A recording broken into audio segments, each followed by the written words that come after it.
Hi hello എല്ലാവർക്കും നമ്മുടെ പുതിയൊരു വീഡിയോയിലേക്ക് സ്വാഗതം. ഇന്നത്തെ വീഡിയോയിൽ നമ്മൾ കാണിക്കുന്നത് കഴിഞ്ഞ ദിവസം നമ്മൾ ഒരു അളവ് ചുരിദാറിൽ നിന്ന് അളവെടുത്തിട്ടുണ്ടായിരുന്നല്ലോ, അത് വെച്ചിട്ട് നമ്മൾ മറ്റൊരു ലൈനിങ് ടോപ്പ് കട്ട് ചെയ്യുന്നതാണ് കേട്ടോ.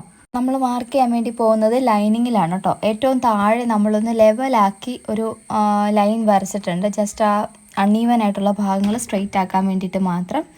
അതിനുശേഷം താഴെ വശം മടക്കി അടിക്കുന്നതിന് വേണ്ടിയിട്ട് ഇവിടെ 1 ഇഞ്ചോളം മാർക്ക് ചെയ്തെടുക്കുന്നുണ്ട്. നമ്മുടെ ടോപ്പിൻ്റെ ലെങ്ത് എന്ന് പറയുന്നത് 45 ഇഞ്ചാണ്. ലൈനിങ് എന്ന് പറയുമ്പോൾ അതിനേക്കാളും കുറവായിട്ട് വേണം നിൽക്കാനായിട്ട്. 1 ഇഞ്ച് ഞാനിവിടെ കുറയ്ക്കുന്നുണ്ട്. അപ്പോൾ 44 ഇഞ്ച്, 1-1.5 ഇഞ്ചോ ഒക്കെ വ്യത്യാസത്തിൽ വേണം ലൈനിങ് നിൽക്കാൻ വേണ്ടിയിട്ട്. കാരണം എന്നാന്ന് വെച്ചാൽ നമ്മൾ അലക്കി കഴിയുമ്പോൾ ചിലപ്പോൾ ഈ ലൈനിങ് തൂങ്ങി താഴേക്ക് വരാൻ സാധ്യതയുണ്ട്. അപ്പോൾ അത് പുറമേക്ക് കാണാൻ പറ്റും. അത് ഒഴിവാക്കാൻ വേണ്ടിയിട്ടാണ് ഇങ്ങനെ ചെയ്യുന്നത്.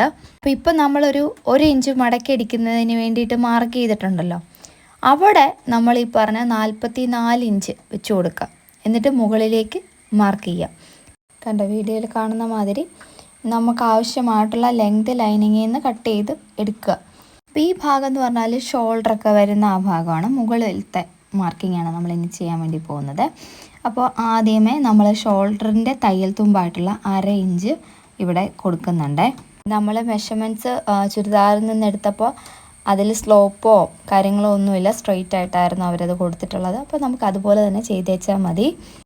നമ്മൾ സ്ട്രെയിറ്റ് ആയിട്ട് ആ 1/2 ഇഞ്ച് തമ്മിൽ കണക്ട് ചെയ്ത് കൊടുക്കുക. ഇനി നമുക്ക് ഷോൾഡർ മാർക്ക് ചെയ്യാം. 12 ഇഞ്ചായിരുന്നല്ലോ ഷോൾഡർ എന്ന് പറഞ്ഞാൽ, 12ൻ്റെ നേരെ പകുതി എന്ന് പറയുമ്പോൾ 6 ഇഞ്ച്. ഇനി ഈ 6ൻ്റെ കൂടെ ഒരു 4 ഇഞ്ചും ഒരു പോയിൻറ്റും കൂടെ ചേർത്തിട്ട് ഞാൻ തയ്യൽ തുമ്പായിട്ട് മാർക്ക് ചെയ്യുന്നുണ്ട്. നിങ്ങൾ എത്രയാണോ 1/2 ഇഞ്ചെങ്കിൽ 1/2 ഇഞ്ച്, 4 ഇഞ്ചാണെങ്കിൽ 4 ഇഞ്ച്, അത് നിങ്ങളുടെ ഇഷ്ടത്തിനനുസരിച്ചിട്ട് മാർക്ക് ചെയ്ത് കൊടുക്കുക കേട്ടോ. 4 ഇഞ്ചൊക്കെ കൊടുക്കണ്ട, എന്തായാലും ഒരു പൊടി 4 ഇഞ്ചും ഒരു പോയിൻറ്റും പിന്നെ 1/2 ഇഞ്ചൊക്കെ അങ്ങനത്തെ, അതിലും കൂടേണ്ട ആവശ്യമില്ല കേട്ടോ. അപ്പോൾ ഈ ഒരു ലെവലിൽ കൊടുക്കുക. എന്നിട്ട് നമ്മൾ ആ തയ്യൽ തുമ്പ് ഉൾപ്പെടെയുള്ള ആ മാർക്കിങ് 6.25 ഒരു പോയിൻറ്റും ആ മാർക്കിങ് നമ്മൾ താഴേക്ക് നീട്ടി വരയ്ക്കാം. അതിനുശേഷം നമ്മൾ ആം ഹോൾ ലെങ്ത് ലൈന് നമ്മൾ മെഷർമെൻ്റ് എടുത്തപ്പോൾ കണ്ടിരുന്നു 6 ഇഞ്ചായിരുന്നു അത്. ആ 6 ഇഞ്ച് നമ്മളിവിടെ കൊടുക്കുവാണേ. എന്നിട്ട് അതും ഈ പറയുന്ന പോലെ ഒരു സ്ട്രെയിറ്റ് ആയിട്ട് തന്നെ മാർക്ക് ചെയ്യാൻ വേണ്ടിയിട്ട് ലെവലാക്കി വെച്ച് 2 സൈഡിലായിട്ട് 6 ഇഞ്ച് മാർക്ക് ചെയ്തിട്ട് ഒരു സ്കെയിൽ വെച്ചിട്ട് സ്ട്രെയിറ്റ് ലൈനായിട്ട് മാർക്ക് ചെയ്തെടുക്കുക. ഇനി എന്താ നമുക്ക് ആവശ്യമായിട്ടുള്ളത്? ചെസ്റ്റിൻ്റെ മെഷർമെൻറ്റ് നമ്മൾ 21 ആയിരുന്നല്ലോ എടുത്തിട്ടുണ്ടായിരുന്നത്. അതിൻ്റെ നേരെ പകുതി എന്ന് പറയുമ്പോൾ 10.5 ഇഞ്ച്. പിന്നെ നിങ്ങൾക്ക് തയ്യൽ തുമ്പ് എത്രയാണോ നിങ്ങൾ കൊടുക്കാറുള്ളത് അത് കൊടുക്കുക. അപ്പോൾ ഇവിടെ ആം ഹോളിൻ്റെ ലെങ്തായി, ചെസ്റ്റിൻ്റെ വണ്ണവുമായി. പിന്നെ നമ്മൾ നേരത്തെ ഒരു 2 ഇഞ്ചിൻ്റെ കാര്യം പറഞ്ഞില്ലായിരുന്നോ, എൽ ഷേപ്പ് വരുന്നിടത്ത് ആം ഹോളിൻ്റെ ഷേപ്പ് എടുക്കാൻ വേണ്ടിയിട്ട് നമ്മൾ എടുക്കുന്ന ഒരു മെഷർമെൻറ്റ്. അപ്പോൾ അതനുസരിച്ചിട്ട് ഒരു കോണിച്ച ലെവലിൽ 2 ഇഞ്ച് ഇവിടെ കൊടുത്ത ശേഷം ഈ പറയുന്ന പോലെ ഫ്രഞ്ച് കർവ് സ്കെയിൽ യൂസ് ചെയ്തിട്ട് ആ ഷേപ്പ് ഒന്ന് വരച്ചെടുക്കണം.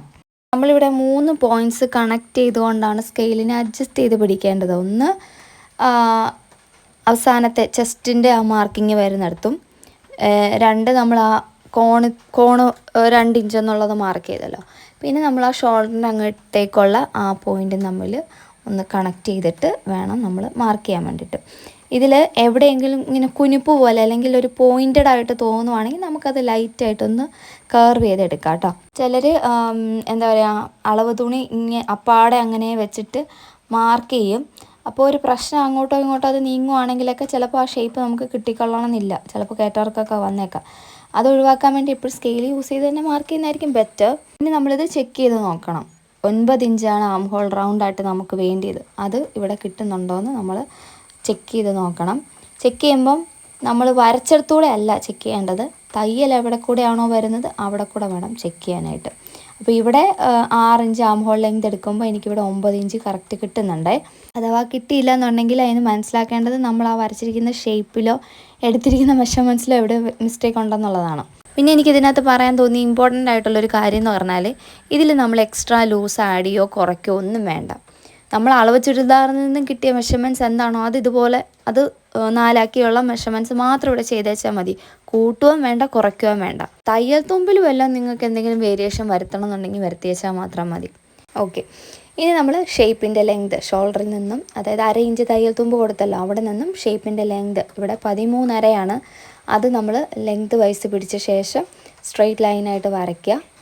അവിടെ വേണം നമ്മൾ ഷേപ്പിൻ്റെയും പോരാത്തതിന് ടക്കിൻ്റെയും മെഷർമെൻറ്റ്സ് മാർക്ക് ചെയ്യേണ്ടത്. ഇവിടെ വേസ്റ്റിൻ്റെ റൗണ്ട് മെഷർമെൻറ്റിൻ്റെ 4/1 ഭാഗം എന്ന് പറയുന്നത് 10 ഇഞ്ചാണ്. 10 ഇഞ്ചിൻ്റെ കൂടെ നമ്മൾ ടക്കിന് വേണ്ടിയിട്ട് 1/2 ഇഞ്ച് കൂടെ കൊടുക്കുന്നുണ്ട്. ടക്ക് ഓൾറെഡി ആ ചുരിദാറിലുണ്ടായിരുന്നു, അത് തന്നെയാണ് നമ്മളിവിടെയും കൊടുക്കുന്നത് കേട്ടോ. പ്രത്യേകിച്ച് നമ്മൾ ടക്കിനായിട്ടുള്ള മാർക്കിങ് ചെയ്ത് കൊടുക്കുന്നതല്ല. ഇവിടെ നമ്മൾ കൊടുത്തിരിക്കുന്ന ടക്കിൻ്റെ മെഷർമെൻറ്റ്സ് പറയുകയാണെന്നുണ്ടെങ്കിൽ ഫോൾഡഡ് സൈഡിൽ നിന്ന് മടക്ക് വരുന്ന ആ ഭാഗത്തു നിന്നും 4 ഇഞ്ച് വീതിയിൽ ആദ്യമേ ഒരു മെഷർമെൻറ്റ് കൊടുക്കുന്നുണ്ട്, 4 ഇഞ്ച് വീതിയിൽ വേസ്റ്റിൻ്റെ അവിടെ. അതിനുശേഷം അതിൻ്റെ മുകളിൽ നിന്ന് 4 ഇഞ്ചും താഴേക്ക് 4 ഇഞ്ചും. അങ്ങനെ നോക്കുവാണെങ്കിൽ 4 ഇഞ്ച് വിട്ടും 4 8 ഇഞ്ച് ആണ് ടക്കിൻ്റെ ലെങ്തും വരുന്നത്. ഇത് ഞാൻ ജസ്റ്റ് ട്രേസിങ് വീൽ വെച്ച് ട്രേസ് ചെയ്യത്തുള്ളൂ. അപ്പോൾ നമുക്ക് സ്റ്റിച്ച് ചെയ്യുന്ന സമയത്ത് മാത്രം അത് നോക്കിയാൽ മതി. ടക്കിനെക്കുറിച്ച് ഓൾറെഡി നമ്മൾ പറഞ്ഞിട്ടുണ്ട്. ഇനി നമുക്ക് ഹിപ്പിൻ്റെ മെഷർമെൻറ്റാണ് വേണ്ടത്. ഷോൾഡറിൽ നിന്നും താഴേക്ക് 20.5 ഇഞ്ചാണ് നമ്മൾ ഹിപ്പിൻ്റെ മെഷർമെൻറ്റ് വരുന്നത്. അത് ലെവലാക്കി വെച്ച് കൊടുക്കുക. സത്യം പറഞ്ഞാൽ ഞാൻ എൻ്റെ മറ്റേ മാസ്റ്റർ സ്കെയിൽ ഭയങ്കരമായിട്ട് മിസ് ചെയ്യുന്നുണ്ട് കേട്ടോ. അതുണ്ടായിരുന്നെങ്കിൽ ഇത്രയും പണിയില്ല, ജസ്റ്റ് വരച്ചാൽ മതി. ഓക്കെ, എന്നിട്ട് ഈ സ്കെയിൽ വരകൾ തമ്മിൽ കണക്ട് ചെയ്തിട്ട് അത് ഒരു സ്ട്രെയിറ്റ് ലൈനായിട്ട് എടുക്കുക. നമ്മൾ അളവെടുത്തപ്പോൾ തന്നെ നിങ്ങൾ കണ്ടിരുന്നല്ലോ, ഹിപ്പിൻ്റെ മെഷർമെൻറ്റ് നമ്മൾ എടുത്തിട്ടുണ്ടായിരുന്നത് 22.5 അപ്പോൾ അതിൻ്റെയും പകുതി എന്ന് പറയുമ്പോഴത്തേനും 11.4 വരും. അപ്പോൾ ഈ 11.4 ഇവിടെ മാർക്ക് ചെയ്ത് കൊടുക്കുക. എക്സ്ട്രാ 1 ഇഞ്ച് തയ്യൽ തുമ്പും കൊടുക്കുക. അപ്പം ഹിപ്പിൻ്റെ അവിടെ മാത്രം 1 ഇഞ്ചാണ് ഞാൻ തയ്യൽ തുമ്പ് കൊടുക്കുന്നത്. ഷേപ്പിൻ്റെ അവിടെയും ബസ്റ്റിൻ്റെ അവിടെയും ഒക്കെ 1.5 ഇഞ്ചാണ് കൊടുക്കാറുള്ളത്. ഹിപ്പിൻ്റെ അവിടെ നമ്മൾ 1.5 ഇഞ്ചൊക്കെ കൊടുത്തു കഴിഞ്ഞാൽ ഒന്നാമത്തെ കാര്യം നമുക്ക് മടക്കി അടിക്കുമ്പോഴത്തേനും ഭയങ്കര ബൾക്കി ആയിട്ട് ഫീൽ ചെയ്യും. അത്രയും മടക്കി അടിക്കുമ്പോഴത്തേനും നമുക്ക് വൃത്തികേടായിട്ട് തോന്നും. അപ്പോൾ ഇനി നമുക്ക് മാർക്ക് ചെയ്യേണ്ടത് നമ്മൾ താഴത്തെ ഫ്ലെയർ ഉണ്ടല്ലോ, അവിടെയാണ്. അവിടെ എന്ന് പറഞ്ഞാൽ ഈ ചുരിദാർ മെഷർമെൻറ്റ് എടുത്തപ്പോൾ തന്നെ നമുക്ക് മനസ്സിലായിട്ടുണ്ട്, താഴേക്ക് വിരിവ് കൂടുതലാണ്. സാധാരണ ഉള്ള സ്ട്രെയിറ്റ് കട്ട് പോലത്തെ ടോപ്പല്ല അത്, താഴേക്ക് ഫ്ലെയർ ഇച്ചിരി കൂടുതലാണ്. അപ്പോൾ 26 ഇഞ്ചായിരുന്നു നമ്മൾ അളവെടുത്തിട്ടുണ്ടായിരുന്നത്. അപ്പോൾ അതിൻ്റെ നേരെ പകുതി എന്ന് പറയുമ്പോഴത്തേനും 13 ഇഞ്ച്. അപ്പോൾ ആ 13 ഇഞ്ച് പ്ലസ് 1 ഇഞ്ച് തയ്യൽ തുമ്പ്. ഇനി എന്താ ചെയ്യേണ്ടതെന്ന് വെച്ചാൽ ആ ഹിപ്പിൻ്റെ അവിടെ നിന്നും താഴേക്ക് ഇത് തമ്മിലൊന്ന് കണക്ട് ചെയ്ത് ലൈൻസ് വരച്ചു കൊടുക്കണം. ഒരു തരം എ ലൈൻ ഷേപ്പാണ് വരുന്നത്, പക്ഷെ അത്രയും ഫ്ലെയർ ഇല്ലെന്നേ ഉള്ളൂ കേട്ടോ. ആദ്യമേ നമ്മൾ മെയിൻ ലൈൻസ് തമ്മിൽ കണക്ട് ചെയ്യുക, പിന്നെ നമുക്ക് തയ്യൽ തുമ്പുകൾ തമ്മിലും കണക്ട് ചെയ്ത് കൊടുക്കാം. ആദ്യമേ ഞാനതൊരു ഡോട്ടഡ് ലൈനായിട്ട് വരച്ചു, എന്നിട്ട് സ്ട്രെയിറ്റ് ലൈൻ വെച്ചിട്ട് സ്കെയിൽ വെച്ചിട്ട് അതൊന്ന് കണക്ട് ചെയ്ത് കൊടുക്കുന്നുണ്ട്. ഇപ്പോൾ നിങ്ങൾ ബിഗിനർ ആണെങ്കിലുണ്ടല്ലോ, നിങ്ങൾ തയ്യൽ തുമ്പും അല്ലെങ്കിൽ മെയിൻ ലൈനും ഇത് നിങ്ങൾക്ക് പ്രത്യേകം മനസ്സിലാവുന്ന രീതിയിൽ മാർക്ക് ചെയ്താൽ നല്ലതായിരിക്കും. അല്ലെങ്കിൽ ചിലപ്പോൾ നമ്മളുണ്ടല്ലോ കട്ട് ചെയ്യുന്ന സമയത്ത് ചിലപ്പോൾ അറിയാണ്ട് ഈ തയ്യൽ തുമ്പ് കട്ട് ചെയ്യാതെ ഉള്ളുവശം കട്ട് ചെയ്ത് പോകും. അപ്പോൾ അങ്ങനത്തെ മിസ്റ്റേക്കൊക്കെ എനിക്കും പറ്റിയിട്ടുണ്ട്. അപ്പോൾ അതുകൊണ്ട് നിങ്ങൾക്ക് മനസ്സിലാവുന്ന രീതിയിൽ മാർക്ക് ചെയ്യണേ. ഇനി നമുക്ക് സിമ്പിളാണ്, ഷേപ്പുകൾ തമ്മിൽ കണക്ട് ചെയ്ത് കൊടുക്കുക. അതായത് ബസ്റ്റിൽ നിന്ന് ഷേപ്പിലേക്ക്, ഷേപ്പിൽ നിന്ന് ഹിപ്പിലേക്ക്. ഇപ്പം ഞാൻ ഹിപ്പ് കർവ് സ്കെയിൽ വെച്ചിട്ടാണ് കേട്ടോ ഒരു ഷേപ്പ് കൊടുക്കുന്നത്. നമ്മൾ ടോപ്പ് കണ്ടായിരുന്നല്ലോ, അപ്പോൾ അതിൽ ഈ ബസ്റ്റിൻ്റെ അവിടെ സ്വല്പം ഒരു സി ഷേപ്പ് അവർ കൊടുത്തിട്ടുണ്ട് അതിന് വേണ്ടിയിട്ട്. അപ്പോൾ നിങ്ങൾക്ക് ആ കർവ് ഷേപ്പ് വേണ്ടാന്നുണ്ടെങ്കിൽ ഇപ്പോൾ ഫ്ലാറ്റ് ആയിട്ടുള്ള ഒരു ബോഡിയിൽ നമ്മൾ ഈ ഷേപ്പ് കൊടുക്കുകയാണെങ്കിൽ ഉണ്ടല്ലോ ഇങ്ങനെ ചാടി കിടക്കും. അപ്പോൾ അത് വരാതിരിക്കാനായിട്ട് സ്ട്രെയിറ്റ് ആയിട്ട് തന്നെ വരച്ചാൽ മതി. പിന്നെ ഇപ്പോൾ നമ്മൾ ഷേപ്പിൽ നിന്ന് ഹിപ്പിലേക്ക് വരച്ചല്ലോ, ഹിപ്പിൽ നിന്ന് ഷേപ്പിലേക്ക് വരച്ചല്ലോ. ഈ പറയുന്ന പോലെ ഒരു കർവി ആയിട്ടാണ് ഞാൻ വരച്ചിട്ടുള്ളത്. ചിലർക്ക് എന്താ പറയുക, ഹിപ്പിൻ്റെ അവിടെ കുറച്ച് വണ്ണം ഉണ്ടാവും. അതായത് വേസ്റ്റിൽ നിന്ന് ഹിപ്പിലേക്ക് നല്ല വണ്ണമുള്ളവരുണ്ട്. അവർക്ക് ഈ ഷേപ്പ് നമ്മൾ തിരിച്ചു കൊടുക്കേണ്ടി വരും. അപ്പോൾ മാർക്കിങ് ശരിക്കും പറഞ്ഞാൽ ഇത്രയേ ഉള്ളൂ. ഫ്രണ്ടിൽ കുഴിച്ച് വെട്ടണം, ഫ്രണ്ട് പീസ് മാത്രം കുഴിച്ച് വെട്ടണം. അതൊഴിച്ച് കഴിഞ്ഞാൽ മാർക്കിങ് എന്ന് പറഞ്ഞാൽ ഇത്രയേ ഉള്ളൂ.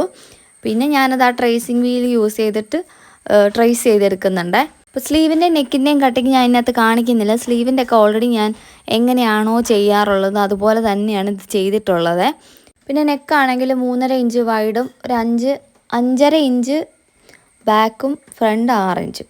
അതിനകത്തൊന്നും ഞാൻ വ്യത്യാസം വരുത്തിയിട്ടില്ല. അത് സാധാരണ ഒരു യു ഷേപ്പുള്ള നെക്കാണ്. അതിനിട്ടും വലിയ കാണിക്കാനും ഭാഗത്തിന് അതിനകത്ത് പ്രത്യേകിച്ചൊന്നും ഇല്ലാത്ത കാരണം അത് ഞാൻ സ്കിപ്പ് ചെയ്തിട്ടുണ്ട്. അപ്പോൾ നമ്മളിത് കട്ട് ചെയ്തെടുക്കുവാണ്.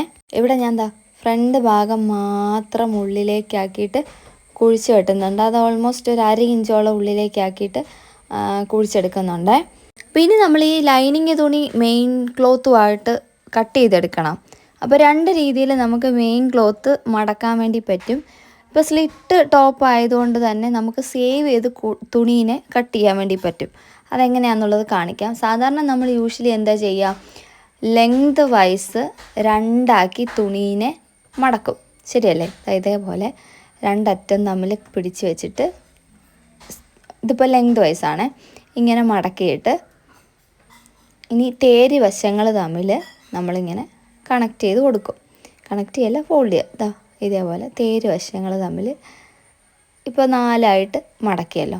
ഇത് നമുക്ക് എ ലൈനൊക്കെ ചെയ്യുമ്പോൾ ഇങ്ങനെ തന്നെ ചെയ്യാം. പക്ഷേ അതിനേക്കാളും തുണീനെ സേവ് ചെയ്യുമ്പോഴത്തേനും നമ്മുടെ ഏറ്റവും കൂടുതൽ വണ്ണം വരുന്ന ഭാഗം ഏതാണോ ആ മെഷർമെൻറ്റിനേക്കാളും 1 ഇഞ്ച് കൂടെ കൂട്ടിയെടുത്തിട്ട് ഇതേപോലെ, ഇപ്പോൾ 13.5 ഇഞ്ചും 14 കൂടെ ഒരു ഇഞ്ച് കൂടെ കൂട്ടി ഒരു 15 ഇഞ്ച് വെച്ചിട്ട് നമുക്കത് മടക്കിയെടുത്താലും മതി.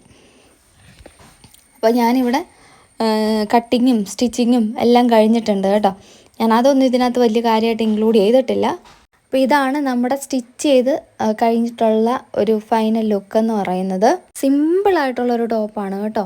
അപ്പോൾ അത്രയേ ഉള്ളൂ നമ്മുടെ ഇന്നത്തെ വീഡിയോ എന്ന് പറയുന്നത്. നിങ്ങൾക്ക് ഇഷ്ടപ്പെട്ടിട്ടുണ്ടെങ്കിൽ ഒന്ന് ലൈക്ക് ചെയ്ത് സപ്പോർട്ട് ചെയ്യുക. ഇതേപോലെ ടൈലറിങ് റിലേറ്റഡ് ആയിട്ടുള്ള കണ്ടന്റ് കാണാൻ നിങ്ങൾക്ക് താല്പര്യം ഉണ്ടെങ്കിൽ ചാനലും കൂടെ ഒന്ന് സബ്സ്ക്രൈബ് ചെയ്തേക്കുക. നിങ്ങൾക്ക് എല്ലാവർക്കും യൂസ്ഫുൾ ആയിട്ടുള്ള മറ്റൊരു വീഡിയോ ആയിട്ട് ഞാൻ വേഗം വരാം. അതുവരേക്കും ടാറ്റാ.